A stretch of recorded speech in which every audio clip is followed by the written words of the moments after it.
Turwaşdan 27 oktyabrda resmi bellenilip gelýän Türkmenistanyň garaşsylyk gününiň öňü syratyna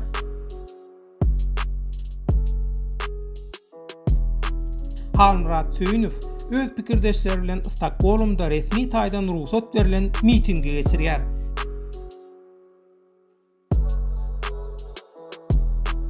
Mitinge gatnaşyjylar garaşsylyk gününiň üýtgedilip 27 sentýabra geçirilmegine özleriniň garşydygyny we kabul etmeýänliklerini taýýarlar.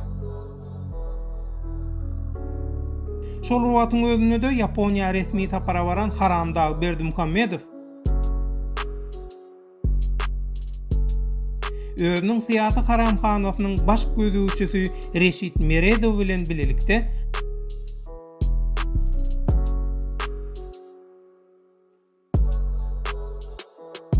Ýaponiýanyň imperatorynyň öňünde enaý görünüşde bükülip salamlaşmaly boldy.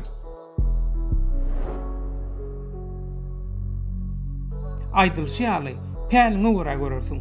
Wezipeliň öňünde baş egmek düzgünü diktator tarapyndan propaganda üssü bilen ähli yaranjaň we ýallakçy ýol başçylaryň boýnuna dakylan düzgün tertip bolupdyr.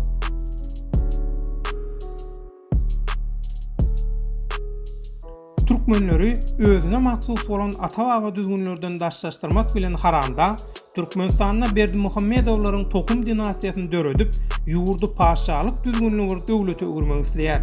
Aslında ata-baba harby demokratiýanyň şertinde ýaşan türkmenler üçin biriniň öňünde bilepmek ýa-da biriniň elini öpmek asla kabul ederlikli derece däldi.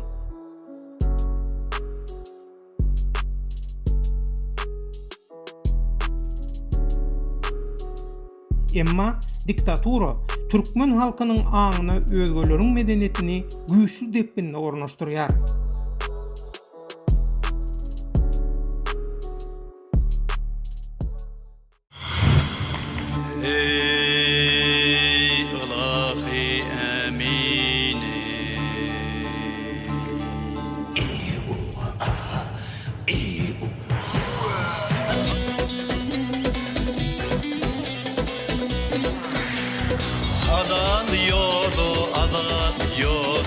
Atlanalım, atlanalım.